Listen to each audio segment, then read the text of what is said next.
Hello aspirants, welcome to free job guide Telugu YouTube channel.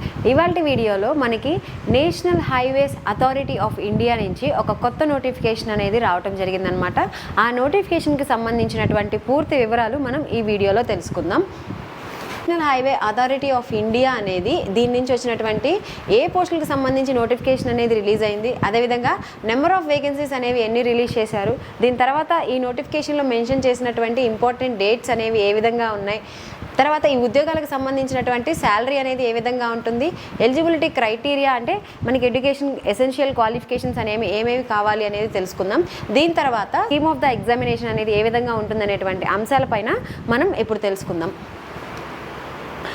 ఇక్కడ చూసినట్లయితే ఈ national highways authority of India అనేది deputy manager పోస్ట్కి సంబంధించి నోటిఫికేషన్ అనేది రిలీజ్ చేశారు.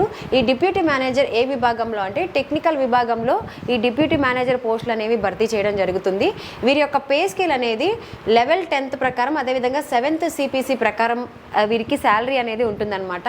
వీళ్ళకి ఇక్కడ బేసిక్ పే వచ్చేసరికి 56,100 నుంచి 1,77,500 రూపాయల వరకు వీరి యొక్క పే స్కేల్ అనేది ఉంటుంది.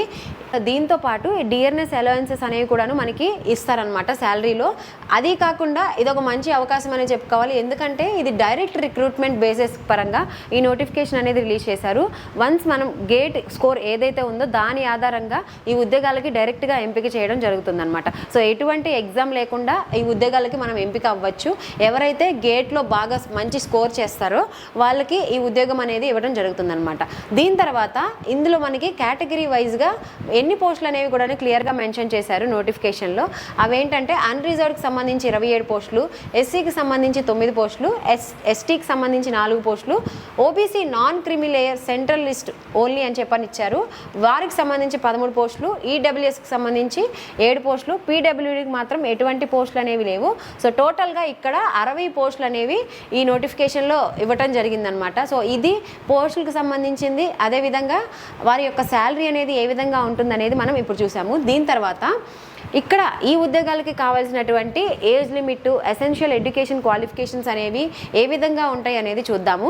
ఇక్కడ ఏజ్ లిమిట్ వచ్చేసరికి 30 years అనేది మించకుండా ఉండాలి. క్యాండిడేట్ ఎవరైతే ఉన్నారో ఎలిజిబుల్ క్యాండిడేట్ వాళ్ళకి ఏజ్ 30 years అనేది మించకుండా ఉండాలన్నమాట. దీని తర్వాత ఎడ్యుకేషన్ క్వాలిఫికేషన్ విషయానికి వస్తే bachelor degree in civil engineering from a recognised university or institute అనేది ఇచ్చారనమాట. సో బీటెక్ ఎవరైతే చేసి ఉన్నారో వాళ్ళు ఈ ఉద్యోగాలకు అప్లై చేసుకోవచ్చు. అదేవిధంగా గేట్లో ఎవరికైతే హై స్కోర్ వస్తుందో వాళ్ళకి ఈ ఉద్యోగాలకి డైరెక్ట్గా రిక్రూట్మెంట్ అనేది తీసుకోవడం జరుగుతుందన్నమాట. ఇక్కడ ఎలిజిబిలిటీ క్రైటీరియా ఏమని ఇచ్చారంటే ఇందులో by direct recruitment on the basis of valid graduate aptitude test in engineering score 2025 in civil engineering discipline. ఎవరైతే గేట్ 2025లో హై స్కోర్ చేస్తారో వారిని అంటే ఆ హై స్కోర్ చేసిన మార్కుల ఆధారంగా వారికి ఈ ఉద్యోగాలు ఇస్తారని చెప్పేసి రిక్రూట్మెంట్ క్రైటీరియాలో మనకి ఇవ్వడం జరిగిందనమాట. సో ఈ ఉద్యోగాలకు సంబంధించి ఎటువంటి ఎగ్జామ్ అనేది లేదు. దీని తర్వాత ఏజ్ రిలాక్సేషన్ అనేది కూడాను క్లియర్గా మనకి కేటగిరీ వైజ్గా కూడా ఇక్కడ మెన్షన్ చేశారు. అవి కూడా ఒకసారి చూద్దాము. ఎవరైతే షెడ్యూల్ క్యాస్ట్, షెడ్యూల్ ట్రైబ్ ఉంటారో వాళ్ళకి 5 సంవత్సరాల పాటు ఏజ్ రిలాక్సేషన్ అనేది ఇచ్చారు. మిగతా అంటే అదర్ బ్యాక్వర్డ్ క్లాసెస్కి సంబంధించి 3 సంవత్సరాలు. ఎవరైతే person with bench mark disabilities, మనకి పోస్టులు లేవు, పీడబ్ల్యూడీ వాళ్ళకి పోస్టులు లేవు, కానీ ఇక్కడ నోటిఫికేషన్లో మెన్షన్ చేశారు. ఇక్కడ ఎస్సీ, ఎస్టీ, ఓబీసీ, జనరల్ వాళ్ళకి సంబంధించి ఇక్కడ 15 సంవత్సరాలు, 13 సంవత్సరాలు, ఇలా 10 సంవత్సరాలు అనేది ఇచ్చారు. ఎస్సీ ఎస్టీలకి 15 సంవత్సరాలు, ఓబీసీకి 13 సంవత్సరాలు, జనరల్ వాళ్ళకి 10 సంవత్సరాలు. ఎవరైతే పీడబ్ల్యూడీ క్యాండిడేట్స్ ఉంటారో వాళ్ళకి ఈ ఇయర్స్ ప్రకారం ఏజ్ రిలాక్సేషన్ అనేది ఇచ్చారు. మిగతా ఎక్స్ సర్వీస్ మెన్ కానీ ఎవరైతే ఆఫీసర్స్ ఉంటారో వాళ్ళందరికీ కూడాను 5 years పాటు ఏజ్ రిలాక్సేషన్ అనేది ఇచ్చారు. ఈ ఏజ్ రిలాక్సేషన్ అనేది కూడాను 30 years ఎవరికైతే దాటుందో ఈ కేటగిరీ ప్రకారం 30 years దాటిన వాళ్ళకి ఈ ఏజ్ రిలాక్సేషన్ అనేది వర్తిస్తుందన్నమాట. దీని తర్వాత ఇంపార్టెంట్ డేట్ రిజిస్ట్రేషన్ అనేది ఎప్పుడు స్టార్ట్ అవుతుంది ఏంటనేది నోటిఫికేషన్లో మెన్షన్ చేశారు. ఇది May 10th అనేది అప్లికేషన్ డేట్ అనేది స్టార్ట్ అవుతుంది. 10 గంటల నుంచి ఆల్రెడీ స్టార్ట్ అయింది కూడాను. లాస్ట్ డేట్ డేట్ వచ్చేసరికి జూన్ 9th అనేది ఈ అప్లికేషన్ డేట్ అనేది క్లోజ్ అయిపోతుంది అనమాట.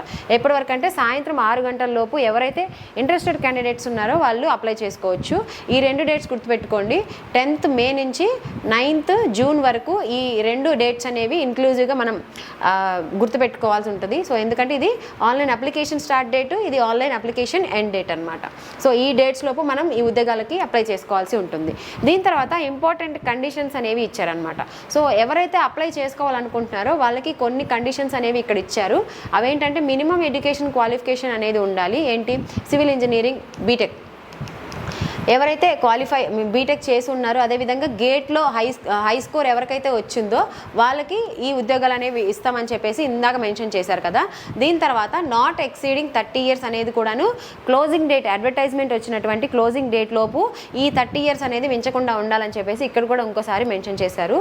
ఈ 30 years దాటిన వాళ్ళకి ఇందాక నేను చెప్పినట్లుగా ఏజ్ రిలాక్సేషన్స్ అనేవి వర్తిస్తాయి అన్నమాట.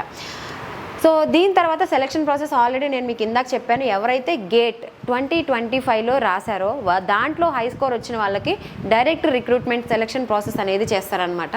సో అదే మళ్ళీ ఇంకోసారి ఇక్కడ మెన్షన్ చేశారు. సో ఈ ఉద్యోగాలకు సంబంధించి ఎటువంటి రిటర్న్ టెస్ట్ కానీ ఇంటర్వ్యూస్ కానీ అనేది ఏదీ లేదు. సో ఓన్లీ గేట్ స్కోర్ ఆధారంగానే మనం గవర్నమెంట్ జాబ్లో హ్యాపీగా సెటిల్ అయిపోవచ్చు అనమాట.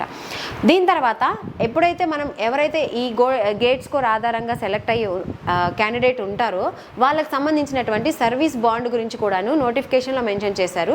ఆ సర్వీస్ బాండ్ ఏంటంటే మనం 5 లక్షల రూపాయలు అనేది మనం ఇది బాండ్ అనేది చేయాల్సి ఉంటుంది. అమౌంట్ ఏంటంటే for 3 years from the date of their joining NHI.